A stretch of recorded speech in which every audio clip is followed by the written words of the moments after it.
موسی علیہ السلام زمانہ دا الله وحی علی گئے موسی علیہ السلام پلانی ځنګل کې زما یو ولی وفات دی د جنازې بندوبست وکا موسی علیہ السلام را روان شو او یو کلی کې تپوس کې پلانې ویسه هغه پلانې خډیر داسې وو ویسه شو وې دې پلانې کلی تم لګلې الته تپوس کې هغه ویسه هغه خډیر ګناګار مونږ چې ډېر په فساد او پتنګ دیس تنګستیا کیو د دې کلی نم شړلې دي کم خاطلې ځنګل ته تللې دي موسی علیہ السلام لاړ چند کسان ور سره دي او جنازه وکړه او عرض کوي پروردگار عالم پکم خبره باندې رب داستا ولیدې گوي کلو والا ډېر عجیب ورکړه رب ته وحی علیږي موسی علیہ السلام دا پکم خبره باندې د زما د عالم د دوست سره تعلق زما د عالم د دوست سره تعلق دغه تعلق په بنا باندې رب ته فرمایله موسی علیہ السلام دې زما دوست بلکې د په جنازه باندې سونه کسانو شرکت کړی ټول ته مخنه وکړه نو رب دې زمونږ استاد د علماء سره محبت پیدا کی د علماء نسبت هم دغه چې د خپل بچنګي یو زبردست نمونه منغو تاسو راکلا سبا ملاویږي اسی د دې په کتو باندې تاسو منغو تاسو کور کې ګورو د خپل عالمانو ته امام الانبیاء فرمایي من جلس عند العالم ساعتين او اكل معه لقمتين او مشى معه خطوتين او سمع منه كلمتين آتاه الله تعالى جنتين كل جنة مثل الدنيا مرتين الله فرمایي چا چې د عالم سره 2 ساعت ناست وکړه چا چې د عالم د دو خبرې وورېدي چا چې د عالم سره 2 قدمه د ادب کې خودل او چا د عالم نه سره 2 نوړې په درستخانو خړلې امام الانبیاء فرمایي رب ول 2 جنتونه ورکړي دا 2 جنتونه به د جنت نه د دنیا نه 2 کرته غټ دا څه په وجه باندې دا د یو نسبت په وجه باندې اور ګور عرض مې دا دي راځي دا نسبت برقرار وساتو جنت د چا د فار دی یار جنت موت د فار دی او کچري دا نسبت ختم کړي شي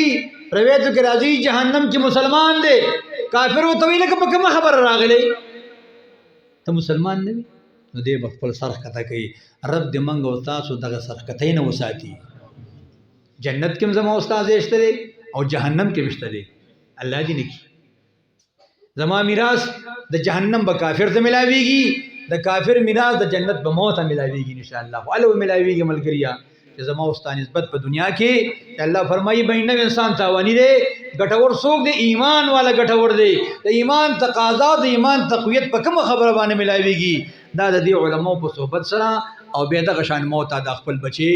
د خپل بچي د ادب په لحاظ باندې درې قرینې دي خبره بس کوم اقیموا الصلاه واتوا الزکاه اطیعوا الله واطیعوا الرسول او الله وی زما شکریا او زمانه پس په مخلوقات کې د چا شکریا ادا کوي د مور او پلار دا د مور او پلار شکریا د رب د شکر نه برس دا پس خبره باندې ګرځي دا د یو نسبت امام الانبیاء فرمایي سلور خبرې دي دا سلور خبرې د دې پلار باندې دی بچی حق دی دا ځکه خبره بس کومه خبره خو باندې بوج نه دي زم ستړی م بدیل از باندې تاسو زما سیستم هم روانيږي تاسو مراد نسی ودو د ناس ته خدای خیر وکي نا امام الانبیاء فرمایي چې یو بول نوم خيستک دی بچی له وسک دی نوم بول خيستک دی ځکه پرځ د قیامت باندې با زمونږ استاد د حشر میدان ته بلنه په نوم باندې کیږي چې نوم با مقصد وي با معنا وي دا ډېر فضیلت او برکت وي ارزان خپل موضوع د خبره نوم دیږي دویم ادب بوته دا ادب دی تاسو موږ تاسو دا محفل مجلس جوړ دی او الله را باندې احسانو کو خپل کور ته راوستو او د خپل کلام سره نسبت په بنا باندې مجلس کې ناستو الحمدلله الحمدلله سیاهین علیکم موږ تاسو باندې رحمت وزري خوري کړی دي محفل مجلس چې برخاست رشي د الله په حضور باندې الله فرمایي ملائکو د کوم دي نه رالی د دې مقام نوم بوته رب عالم الغیب والشهاده دی زما ملائکو ته سم مجلس خیر یا الله ستاسو د کلام مجلسو زما دي بندگانو سموختل رب اخیری کې دي بندگانو یو لپه دعا غوښتله چې مونږ ته بخنو کې رب فرمایي ملائکو تاسو گواشي مو ته بخنو وکړه دا د ادب په لحاظ باندې دویم بوته ادب او دریم حلال انوړی بوله غټي دی بچی له حلال انوړی غټي او سلورم نکاح بوله خسته ځکه کوي او امام الانبیاء فرمایي نکاح د څلورو خبرو نه کیږي، د مال نه کیږي، د جمال نه کیږي، د حسب نه کیږي. امام الانبیاء فرمایي دا درې خبرې پکې پرېږدئ، لاسم په خاورو باندې ککړ شه. مقصد دا دی الله مالدار کا، تاسو پکې دین وګورئ، دین پکې وګورئ، ادب پکې وګورئ. الحمدلله ملګرو عرض مې دا دی چې دې نسبت په بنا باندې په موږ او تاسو یو کوشش دا کوو. هغه کوشش دا دی چې خپلو بچو باندې د علوم قرآنیه چې دا زموږ او تاسو ذمہواري ده، دا موږ او تاسو باندې فرض عین دي چې د خپلو بچو هغه تربیت داسې وکړو څنګه چې موږ ته امام الانبیاء ارشادات فرمایلي دي. او دغه نسبت پیدا شي یو حدیث مبارکه حضرت انس بن مالک د راوی دی فرمایي امام الانبیاء فرمایل چې اے انس تاسو ته په ورځ د قیامت باندې افضل امتی نه خیم. موږ عرض وکړو یا رسول الله مبارک ولینو. امام الانبیاء فرمایي په ورځ د قیامت باندې افضل امتی الذين يقرؤون القرآن، هغه کس چې د عظیم کلام لوستونکي دي. صفونه به تیار کړی شي او رب د خپل شان لایق आवाज پورته کوي. هغه کسان چې کم نسبت د عظیم کلام سره یا د ملک په ذریعہ باندې الله صفون را بهر شي. داوود علیه السلام به د عظیم کلام تلاوت کوي، زبور تلاوت نه کوي. دا داسې معجز کتاب د نسبت په بنا باندې الله کلام څنګه تاسو مې ورو خبر وکړه. ورځ د قیامت باندې با تقشان محفل مجالس ان شاء الله په جنت کې دا ولګي او رب د خپل شان لایق د عظیم کلام تلاوت کوي او موږ او تاسو به ان شاء الله اوریدونکو کې خیر. نو صفون نه بچ کم د حافظان دا بهر شي، رب د خپل شان لایق आवाज کوي یا اهلی اتعرفون من احسن الیکم فی دار الدنیا. تاسو هغه خلک پیژنئ چې دنیا کې تاسو سره محبت کو. موږ تاسو راغلیو کنه، چا شری کړی دي، چا به پټکې کړی وي، چا به جامې کړی وي، چا به قاری صاحب سره مینه محبت کړی وي. دا محبت رایگان نه دی. ګوره ها د دې ډېره سیله او ثمره ده. دا محبت دی الله زمونږ او تاسو قایم دایم لري. څنګه مفتی صاحب نه ماته پوسو کو مې دې کې تاسو درس او تدریس یو ملګری یاد کو داغه د مینه محبت اظهار کړو. هغه خپل کور هغه چې کوم دی دغه د فار وقف کړو. چون کې ان شاء الله موږ مزید کوشش کو که خیری ها مزید به کوشش کو چې کدوې چې تدا څه زی برابرو ناغي کې خپل حساب شو غره. دا صدقه جاریه د درې خبرې دا نه ختمېدونکې دي. امام الانبیاء فرمایي یو صدقه جاریه چې خسته جماعت جوړ کړي وي، مدرسې جوړ کړي وي، اجي دې په قبر کې پروت دي. امام الانبیاء فرمایي ډېر کړه زما امتی دې چې وفات شي ګناګار وي خو د قبر نه پاسي الله ته بخنه کړي. صاحب کرام عرض کوي یا رسول الله مبارک د عمل دروازې بند ده. وی بچي به عالم وي یا به خپل جماعت مدرسه جوړ کړي وي، دا صدقه جاریه ده. د وفات دی او خلک په لګیا دي درس او تدریس کیږي، دا غي اجر ثواب به هغه ته رسیږي. دا زمونږ د اهل سنت والجماعت عقیده ده ان شاء الله. او یا په خپل باندې عالم وي، شاګردان به. نعرض مداد من احسن الیکم، الله فرمای یا اهلی اتعرفون من احسن الیکم فی دار الدنیا فیقولون نعم یا ربی.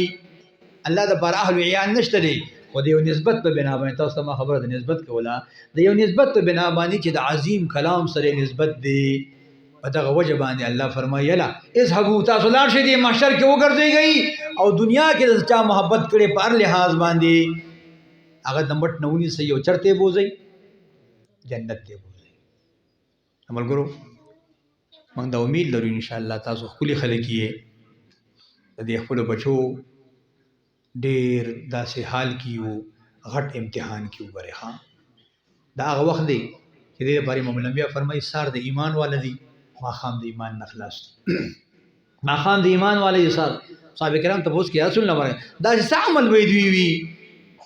دا د دې جبه په لحاظ باندې چې داسې الفاظ او کلمات به دخلي نه ودی وی چې دې به خبر نه وي او د ایمان چې کوم د خپل نعمت عظما دا غینه به محروم پاتې شي. په دې دور کې الحمدلله ستاسو دا مینه محبت او به د خپل بچو تربیت د یو نسبت په بنا باندې دا یو غټه صدقه جاریه ده. کوشش وکړئ ان شاء الله زمونږ او تاسو زمون فارغ شي د خپل بچی نوم خسته کیدو ادب او توخایو حلال مړې ولا او بل لاله شي نکاح ولا خسته کیږي. الله فرمای انشکر الله زما شکریا ادا کړي او زمانه پس په بندگانو مخلوقات کې د مور او پلار شکریا ادا کړي. د خوشحالي په بنا باندې نن تاسو خوشحالي دی پټکی په سر کړی دي هارونه چولې دي رب په ورځ د قیامت باندې د دوی مور او پلار ته به ذات خود دستاربندي کوي، الله به دستاربندي کوي. خلک به قسمه قسم مشکلاتو کې وي،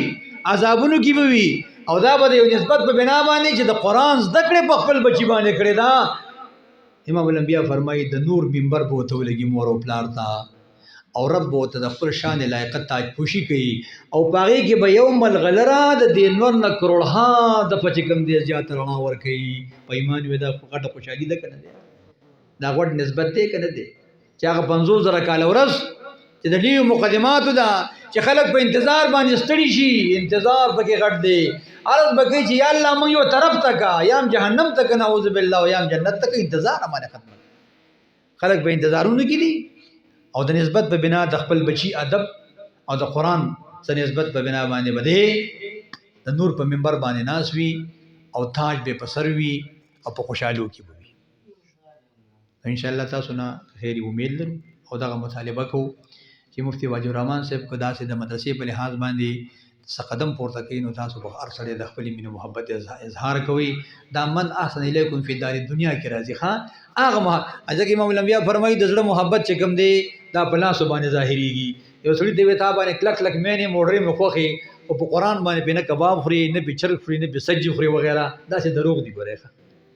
د محبت اظهار به دغه وي خیر انشاءالله، چې موږ او تاسو د علماو سره او دا زموږ خیرخوا دي. خبره بس کوم، دا زموږ ډېر خیرخوا دي، خو چونکې بس داسې فضا قایم شوې ده، اغیارو داسې کار وکړو. و یو انګریز راغلی و،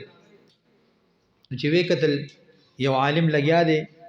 او مونځ کوي، وروسته پسې مقتدیان ولاړ دي. هغه تماشه وکړه، لطیفه شانتې ده چې تماشه وکړي چې لکه خدای راسي دي ملا کې خو عجیبه کمال دی، ته ګوره دې ملا صاحب ورته شا ده، او دا 50 کسه ولاړ دي، خو دې وایي الله اکبر نازش کړه کېږي، ګوري ورته نه. که دې ملا صاحب ورته رامخه شو، راتاو شو، د خدای خبر چې دا به بیا څه کار وي، د بلا زامنو کار شروع. په دې خبر تاسو پوهېږئ. هغه خلک چې زمونږ او ستاسو دنیا هم خیرخوا دي، د دین هم خیرخوا دي، د عالمي برزخ هم خیرخوا دي، د ځنکدن هم خیرخوا دي، د ورځ د قیامت هم خیرخوا دي، یا لکه په جنت کې هم زمونږ او ستاسو خیرخوا دي. جنتیانو باندې به الله واوس پورته کوي، جنتیانو څه کمی شته؟ جنتیان به یا الله حورم ملاو دي، غلمان هم ملاو دي، محلات هم ملاو دي، معقولات او څه برابر دي، هلکه څه کمی به وي. نه موږ او تاسو امیان به راغون شو،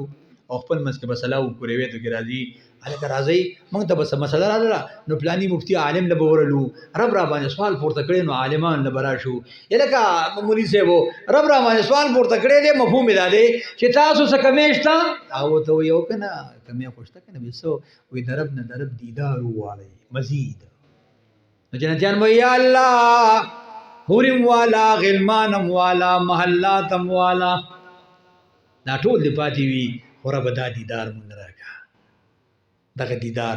نو هر یو کس ته به د مقدور مطابق د هغه د اعمالو درجاتو مطابق رب دیدار ورکړي. نو په ایمان وی دې نور څوک خیرخوا کېدی شي؟ دا زموږ او ستاسو خیرخوا دي. د دې خیرخواهي په لحاظ باندې راځئ چې موږ او تاسو خپلې حصې د خیرخواهي په لحاظ باندې او د نسبت په بنا باندې د دې علماو څوکې دا بادشاهي پاتې ده. او تاسو بادشاهانې مشرانې وکتلې، سار بادشاه وي او ماښام لانجه وي. هغه حافظ صاحب وایي خود به نیمګړی د هر چا نه دا جهان پاتې شي، خود به نیمګړی د هر چا نه دا جهان پاتې شي، نه به په دې دنیا کې تاج د یو سلطان پاتې شي. هلکه ده زموږ ستاسو نه ملکانو مشرانو خاندان څه شو یاد؟ نه به فلک نه به ملک نه به عالم وي مدام،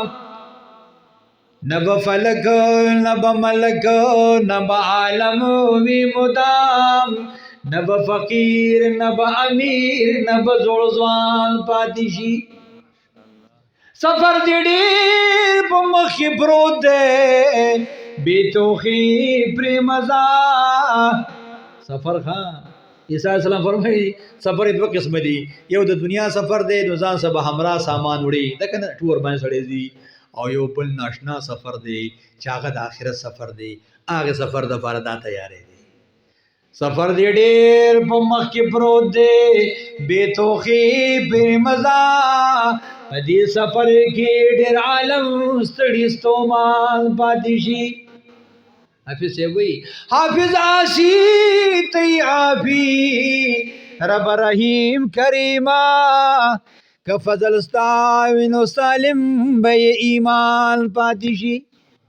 ایمان په څه باندې سالم کیږي ملګریا د علماء په نسبت باندې او د دې بچو تربیت باندې مزما استاد دنیا هم خوي